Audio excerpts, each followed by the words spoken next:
जब मैं 9 साल की थी, मेरे कज़िन ने मेरे साथ रेप अटेम्प्ट किया। धौलपुर से भाग के दिल्ली आ गए। मेरे पास कुछ 15-20 रुपए पड़े हुए थे जो मैंने घर से चोरी करे थे और वहाँ से मेरी यात्रा भिक्षावृत्ति में शुरू हो गई। मुझे आज भी याद है, मैं पड़पड़गंज दिल्ली में जो है वहाँ पे लाल बत्ती मांगा करती थी। मैं रोज के 200 रुपए कमाती हूँ, सुबह से शाम तक भीख मांगते हुए मैं कैसे दे पाऊंगी। मेरे अंदर भूख थी कि नहीं, कुछ करना है, कुछ बदलना है तो पढ़ना ही होगा। पर क्या हर देविका की किस्मत इतनी अच्छी है? नमस्कार, मेरा नाम देविका देवेंद्र एस मंगलामुखी है और मैं भारत की पहली ट्रांसजेंडर कथक नृत्यांगनाओं में से एक हूँ। मैं Uttar Pradesh transgender welfare board की प्रमुख सदस्य एवं सलाहकार हूँ और पिछले 20 वर्षों से ट्रांसजेंडर समुदाय को मुख्य धारा में लाने के लिए मैं काम कर रही हूँ। मैं समाज के उस तबके से आती हूँ जो बरसों से शोषित, वंचित और तिरस्कृत है, जिसे हम लोग अपने शब्दों में ट्रांसजेंडर समुदाय कहते हैं। बहुत पौराणिक ज़माने में हमारे लिए और कई सारे जो रिलीजियस एस्पेक्ट है उनमें हमें बहुत अच्छी तरीके से देखा गया। सबसे पहले तो बताना चाहूँगी कि ट्रांसजेंडर्स होते क्या हैं। ट्रांसजेंडर्स वो व्यक्ति होते हैं जिनका जन्म उनके वर्तमान लिंग से मैच नहीं खाता है और बाद में जाके वो अपनी लैंगिकता को सार्थक करने के लिए अपने लिंग को बदलते हैं और अपना मनचाहा शरीर प्राप्त करते हैं। उसे ट्रांसजेंडर व्यक्ति कहते हैं। आज से कुछ साल पहले तक हम लोगों के लिए कोई अधिकार नहीं था। समाज में हमारी हालत आज भी दयनीय है, कल भी दयनीय थी और हमेशा मुझे लगता है दयनीय नहीं रहने वाली है। वो और भी अच्छी होगी जब हम और आप साथ में मिलके आगे बढ़ेंगे। तो मैं बताना चाह रही थी कि ट्रांसजेंडर व्यक्ति तो जिस समुदाय से मैं आती हूँ वो एक शोषित और वंचित समुदाय है, जिसे मैंने बरसों तक ज़माने में भूख क्या होती है, प्यास क्या होती है, शायद मुझसे बेहतर कोई समझ नहीं पाएगा। बहुत आसान होता है आपका शीशा चढ़ाना जब आप एक ट्रांसजेंडर व्यक्ति को देखते हो, वो जब आपसे 5 और 10 रुपए मांग रही होती है। बहुत आसान होता है कार में आपका शीशा चढ़ाना, पर उतना ही मुश्किल होता है मेरे जैसे लोगों के लिए समाज में एक मिसाल बनना और आपके सामने 5 रुपए या 10 रुपए के लिए हाथ फैलाना। क्या दे रहे हैं हम समाज को, किस ओर जा रहे हैं? मुझे लगता है कि आज ज़माने में ज़रूरत है कि हमने फिजिकली चैलेंज बच्चों को एक्सेप्ट कर लिया, हम अपने रेपिस्ट बच्चे को एक्सेप्ट कर लेते हैं, मर्डरर को एक्सेप्ट कर लेते हैं, पर क्या हमने अपने ट्रांसजेंडर बच्चे को एक्सेप्ट किया? स्वीकार्यता सिर्फ समाज में या कानून में या नियमों में नहीं होगी, स्वीकार्यता होगी जब हम अपने दिल में, अपने हृदय में मेरे जैसे लोगों को एक स्थान देंगे और सोचेंगे कि हाँ, ये भी बहुत कुछ कर सकते हैं और शायद इनके अंदर भी वो ताकत है, वो हौसला है। हम लोगों को दया नहीं चाहिए, हमें सिर्फ एक मौका चाहिए और अब जब आप एक मौका देते हैं, मुझे लगता है समाज का सबसे बड़ा काम आप करते हैं। बचपन में जब मैं 14 साल की थी, बचपन तब तक जब बच्चा एक ट्रांसजेंडर बच्चा जब घर में पैदा होता है, बहुत मुश्किल होता है उसका ये समझना कि उसकी लैंगिकता क्या है। 2014 में जब ट्रांसजेंडर नालसा जजमेंट आया सुप्रीम कोर्ट के द्वारा, तब तक ट्रांसजेंडर व्यक्तियों को कोई अधिकार प्राप्त नहीं था। जब मैं छोटी थी तो मुझे ये नहीं पता था कि मेरी लैंगिकता क्या है। मुझे लड़कियों के समान कपड़ा पहनना पसंद था, सजना संवरना पसंद था। चूंकि मैं एक कलाकार हूँ और भारतीय शास्त्रीय नृत्य जो हमारी रिच हेरिटेज है, हमारी संपदा है, हमारे भारत की वो अभूतपूर्व विरासत है जिसे संजो के रखना, और मैं कहना चाहूंगी जिसका सृजन करना हम लोगों को बहुत ज्यादा जरूरी है। और शायद उसी के लिए मुझे लगता है कि जब मैं 14 साल की उम्र में थी, मुझे मेरी लैंगिकता के बारे में पता नहीं था, पर जब मैं थोड़ी बड़ी हुई तो कुछ तो अलग था मेरे अंदर। पता नहीं मुझे क्यों लड़कियों के कपड़े पहनना पसंद था। पैदा देवेंद्र के शरीर में हुई थी, पर आदतें देविका जैसी थी। मैं चुपके से मम्मी की साड़ी पहन लेती थी, ब्लाउज पहन लिया करती थी। मैं चुपके से क्या कहते हैं, जब मेरी मम्मी घर से बाहर होती थी तो उनके कपड़े पहन के मैं घर में वॉक करती थी और जैसे ही वो मार्केट से आ जाती थी, मैं कपड़ों को वहीं की वहीं बैग में पैक कर देती थी। एक रात जब मेरी मुलाकात मेरी माँ से हुई, रात के समय, मैं बहुत प्रतिष्ठित ब्राह्मण परिवार में पैदा हुई। मेरे माता पिता, मेरे पिताजी एयरफोर्स में थे, भारतीय सेना में वो रहे। मेरी माताजी गृहिणी थी, मेरे दादाजी पॉलिटिकल पर्सन थे। जमींदार फैमिली जो होती है, मेरा जन्म धौलपुर राजस्थान में हुआ और जमींदार फैमिली से हम लोग ताल्लुक रखते थे। घर में शिक्षा थी, संस्कार थी, और एक ब्राह्मणों के घर में बड़ी होता है कि बाथरूम की चप्पलें आपको अलग मिलेंगी, किचन की चप्पलें आपको अलग मिलेंगी, हर तरह की मतलब साफ सफाई, संस्कार और डिसिप्लिन। डिसिप्लिन बहुत ज्यादा रहा क्योंकि पापा was in in nation service और एयरफोर्स में थे, तो उनकी वजह से बहुत ज्यादा डिसिप्लिन रहा, कायदे कानून थे। एक रात मैंने अपनी माँ को बताया कि मुझे आप जो पैंट शर्ट पहनाती हैं वो मुझे बिल्कुल पसंद नहीं है। I don't want to wear pant and shirt, मुझे लड़कियों के समान रहना पसंद है, क्या आप मुझे ऐसे रखना चाहेंगी? जवाब आया, या पागल हो गए हो, और गाल पे एक रसीद काट दी उन्होंने मेरे पे और कहा तुमको शर्म आनी चाहिए, तुम लड़की होके कैसी बातें कर रहे हो। अब सोचिए कितना मुश्किल होगा मेरे जैसे बच्चे के लिए जिसे पता भी नहीं है कि उसकी लैंगिकता क्या है। हमारा सबसे बड़ा जो उथल पुथल चलती है, सबसे बड़ा जो द्वंद्व चलता है, जो फाइट चलती है, वो सबसे पहले तो समाज से नहीं, सबसे पहले तो माँ बाप से, फिर खुद से, और फिर समाज से। माँ बाप को आप समझा सकते हैं, समाज को आप समझा सकते हैं, खुद को कैसे समझाएंगे? क्या पता है कि आप कौन हैं, आपकी लैंगिकता क्या है? मेरे जैसे बच्चे जो देह व्यापार का शिकार होते हैं, मेरे जैसे बच्चे जिनको रेप किया जाता है, मुझे आज आज जोश टॉक्स के माध्यम से बताने में कोई शर्मिंदगी नहीं होगी। जब मैं 9 साल की थी, मेरे कजिन ने मेरे साथ रेप अटेम्प्ट किया, और जब मैंने कहा कि मैं अपने मम्मी पापा को बता दूंगी, तो उन्होंने कहा हम तुम्हारे माँ बाप को मार देंगे। और ये सिर्फ मेरे साथ ही नहीं होता है, समाज के हर एक व्यक्ति के साथ होता है जो इस समाज में पैदा होता है और जो कमजोर है। खासकर महिलाएं और ट्रांसजेंडर व्यक्ति ज्यादा इस चीज का शिकार होते हैं। पर मुझे गर्व है कि मैं उस समुदाय से आती हूं जो आज का नहीं है। We are the most oldest civilization in this world. लोग बोलते हैं कि ट्रांसजेंडर लोग तो हमें अभी से दिखाई देने लगे हैं, पर मुझे लगता है ट्रांसजेंडर व्यक्ति जो है वह हमारी सभ्यता वर्षों पुरानी है। मुझे लगता है कि जब भगवान ने आदम और हव्वा को बनाया, एडम और ईव को बनाया, मनु और शत्रुपा को बनाया, मुझे लगता है उसी वक्त भगवान ने ट्रांसजेंडर पुरुष और ट्रांसजेंडर महिला को भी बनाया होगा।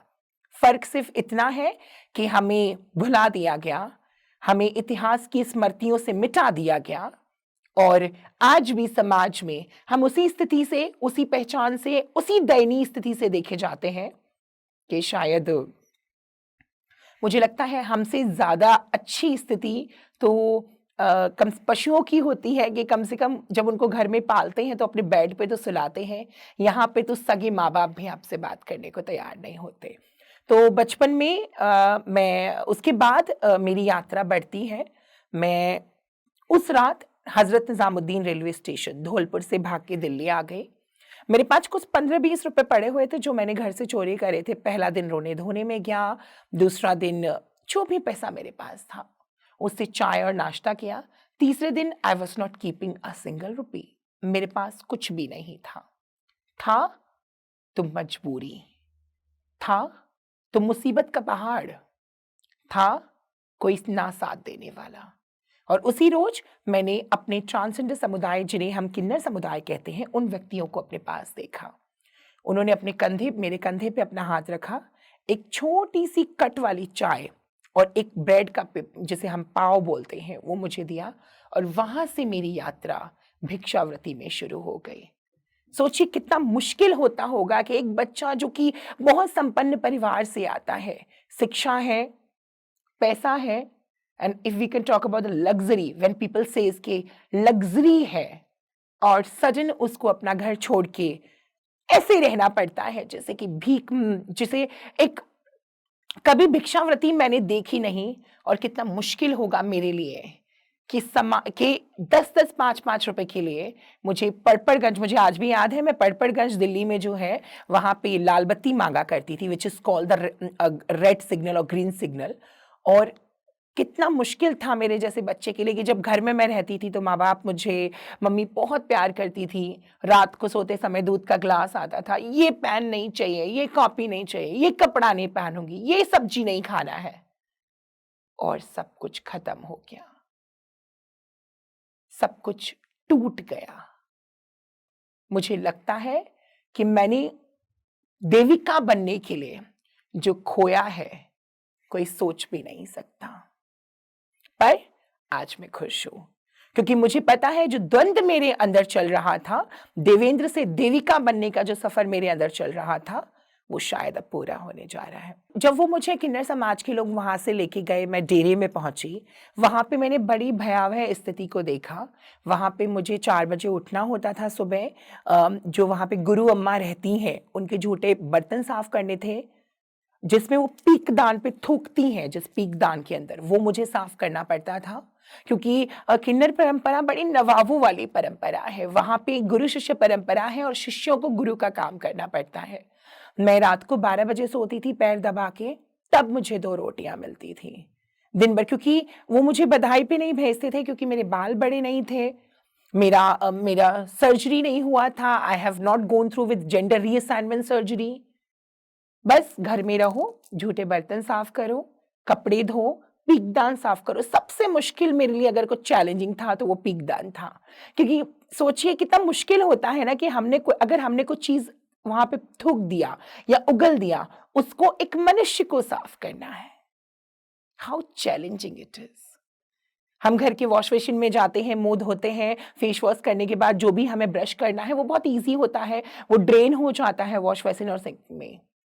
पर एक इंसान से वो धोना, और आज भी मैं बताना चाहती हूँ आज भी ये परंपरा जीवित है।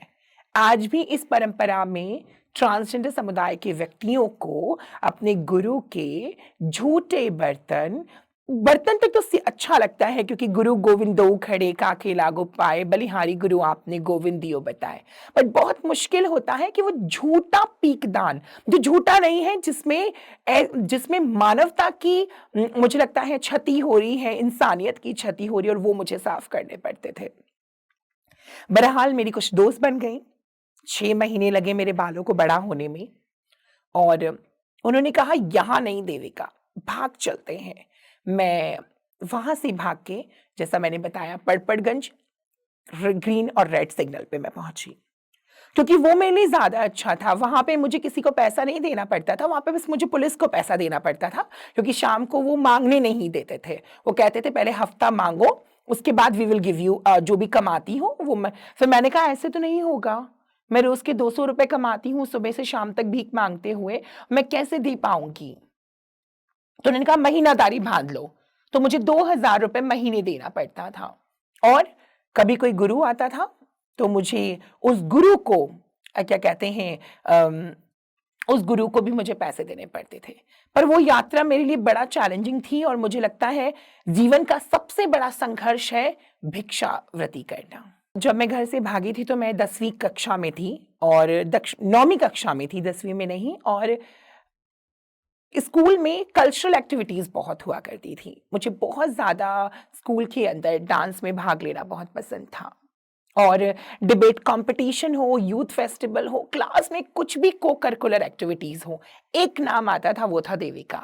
देविका मैं इसलिए बोल रही हूँ क्योंकि उस वक्त मैं देविका तो थी, पर नाम दूसरा था, जिसे हम देवेंद्र कहते हैं। बहुत मुश्किल था, बहुत ज्यादा मुश्किल, पर मेरे मन में था कि मुझे कुछ कर गुजरना है। और इसी दौरान HIV प्रचार करने वाले और NGOs के लोग आने लगे। उन्होंने मुझे कुछ एक HIV प्रचार के बारे में बताया, और पड़पड़गंज में ही फ्लोरेंस नाइटिंगेल मिशन स्कूल करके एक फादर सिस्टर का स्कूल है, जिसमें वो लोग शिक्षा देते हैं। वो शिक्षा कैसे देते हैं कि वो सिर्फ ट्यूशन पढ़ाते हैं, वो कोई परीक्षा नहीं कराते थे। मुझे पढ़ना, मेरे अंदर भूख थी कि नहीं, कुछ करना है, कुछ बदलना है, तो पढ़ना ही होगा। जैसा बाबा साहब अंबेडकर ने कहा कि शिक्षा शेरनी के दूध के समान है, जो इसे पीता है वो दहाड़ता है। तो मुझे लगता है कि वो दूध मैंने पिया, और मैं वहां से पढ़ने लगी। मैंने 10वीं का फॉर्म भरा, वहां से शिक्षा प्राप्त हुई। फिर मैंने 12वीं का फॉर्म भरा, और ऐसे करते करते उसी पैसों से मैंने 12th किया, ग्रेजुएशन किया और पोस्ट ग्रेजुएशन किया, और भारत की पहली ट्रांसजेंडर व्यक्ति बनी जो कि अंग्रेजी साहित्य में पोस्ट ग्रेजुएट है, ब्रज यूनिवर्सिटी भरतपुर राजस्थान से। मेरे लिए बहुत खुशी की बात है कि शिक्षा ने मुझे बहुत बदला। और इसी बीच में नृत्य जो है, भारतीय शास्त्रीय नृत्य जिसकी मैं साधिका हूँ, जो मेरे लिए जीवन जीने का आधार है, आज मैं आप लोगों से रूबरू हो रही हूँ, आज मैं आप लोगों से बात कर रही हूँ। The real inspiration of my life which is my Indian classical dance Kathak.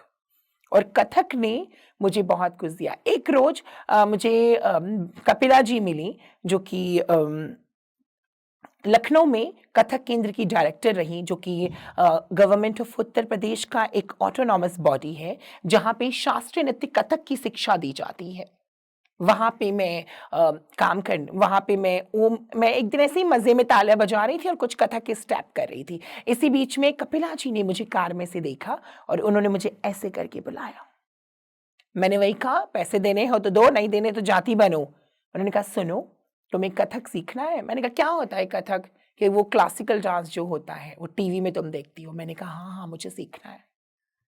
आप सिखाएंगी मुझे? तो उन्होंने कहा, हाँ, हम आपको सिखाएंगे। आप एक काम करिए, ये मेरा कार्ड रखिए। और उन्होंने अपना कार्ड मुझे दिया। मैंने कहा, नहीं नहीं नहीं, पैसे दो और चलती बनो, मेरे को नहीं सीखना। और वो कार्ड मैंने अपने पास रखा और वहां से मेरी यात्रा शुरू हो गई। इसी दौरान मेरे पिताजी का देहांत हुआ। पिताजी दुनिया में नहीं रहे और मैं अपने घर पहुंची। और जब मैं अपने घर पहुंची, घर पहुंचने के बाद जब देखा तो घर में वही वातावरण दोबारा मिला। तुम हिजड़ा बन गए, तुम छक्का बन गए, तुम हाफ बिरयानी बन गए, तुमने ब्राह्मण समाज की नाक कटा दी, तुमने समाज में हमें नीचा दिखाया, तुमने हमें जीने के काबिल नहीं छोड़ा, और यही बातें। और एक रोज मेरे लंबे बालों को सोते वक्त मेरी माँ ने कैंची से काट दिया। कितना मुश्किल होती है ये चीज कि आपके बालों को कैंची से, क्योंकि एक औरत के लिए, एक ट्रांसजेंडर महिला के लिए, उसके खूबसूरत होते हैं, उसकी खूबसूरती में चार चांद लगाते हैं उसके बाल, और वही अगर कट जाए, how much difficult it is, कितना मुश्किल भरा होता है। बहरहाल मैंने कहा, अब नहीं देविका, इस टिकना यहाँ पे, चलो। देन मेरे पास कार्ड था कपिला जी का और मैं लखनऊ पहुंची। कपिला जी ने मुझे घर में रख के सिखाना शुरू किया। वहां पे भी डिस्क्रिमिनेशन और स्टिग्मा, भेदभाव ने, बुलिंग ने, ह्यूमिलिएशन ने, अछूत होना क्या होता है शायद मुझसे अच्छा कोई नहीं समझ सकता। एक अनटचेबिलिटी क्या होती है मुझसे बेहतर कोई नहीं समझ सकता, क्योंकि मैंने अनटचेबिलिटी को फील किया। जब मैं आपको बताना चाहती हूँ, जब मैं ऑटो में जाती थी, when I was travelling in the auto, और मैं जब बैठती थी तो साथ के साथी लोग जो होते थे वो मेरे साथ ऑटो में से उतर के भाग जाते थे। क्यों भाग जाते थे? वो कहते थे कि देखो देखो देखो, इसमें मत बैठना, एक हिजड़ा बैठा हुआ है, एक किन्नर बैठा हुआ है, एक छक्का बैठा हुआ है। कपिला जी के घर में मैं सीखती रही, और जो साथी मेरे गुरु भाई गुरु बहन थे जो सीखते थे, उन्होंने मुझे कहा इसको क्लास से निकालना है, और उन्होंने वहां पे मेरे साथ बुरा बर्ताव करना शुरू कर दिया।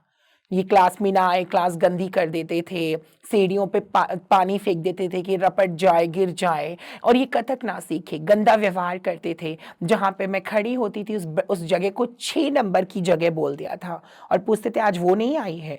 नहीं नहीं, उस दौरान तो मैं आई नहीं, आया नहीं है वो। पर मैंने कहा नहीं, मुझे कुछ बनना है, कुछ करना है, और मैं बिना एकलव्य के समान यात्रा को शुरू करती रही। बहुत थोड़ा मैं कथक सीख पाई, मुझे ज्यादा कथक सीखने को नहीं मिला, पर मैंने जितना भी सीखा उसको मांझा, और आज भारत ही नहीं, विदेश के कई देशों में मैं प्रस्तुति दे चुकी हूँ। आईसीसीआर के थ्रू मैंने कई सारे कार्यक्रमों में प्रस्तुति दी है। संस्कृति मंत्रालय भारत सरकार की मैं इम्पैनल्ड आर्टिस्ट हूँ, और भारत का कोई भी ऐसा शास्त्रीय नृत्य और संगीत का मंच नहीं होगा जहां मैंने अपनी कौशलता, अपने नृत्य और अपनी कला से लोहा नहीं मनवाया है। पर क्या हर देविका की किस्मत इतनी अच्छी है? क्या हर देविका को वो सब मिल पाता है जो मुझे मिला? इसका जवाब है नहीं, क्योंकि हर देविका की किस्मत उतनी अच्छी नहीं होती जितनी अच्छी मेरी किस्मत थी। मेहनत सब करते हैं, पर फल कुछ एक को मिलता है, और वही सब रहा। पर आज मैं चाहती हूं कि मेरे समाज के लोग जो 10-10 रुपए के लिए अपनी जान जोखिम में डालते हैं, जो भिक्षावृत्ति करते हैं, देह व्यापार करते हैं, क्या उनको एक मौका नहीं मिलना चाहिए? क्या आपको नहीं लगता कि अब वो वक्त आ चुका है जब हम कंधे से कंधा मिला के साथ में खड़े हो और ये कह सके कि हम सब समान हैं, हम सब एक साथ हैं? इक्वालिटी जस्टिस, ह्यूमैनिटी, एम्पावरमेंट, ये शब्द सिर्फ बोलने के लिए नहीं होने चाहिए।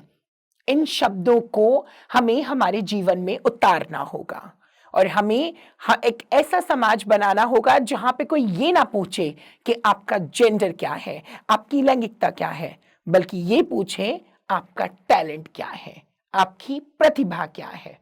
और मुझे लगता है जब लोग ये पूछने लग जाएंगे कि हमें फर्क नहीं पड़ता देविका जी किन्नर हैं, छक्का है, क्या है, देविका जी भारत की एक प्रख्यात कुशल कथक नृत्यांगना है, यही मेरे लिए सबसे ज्यादा है।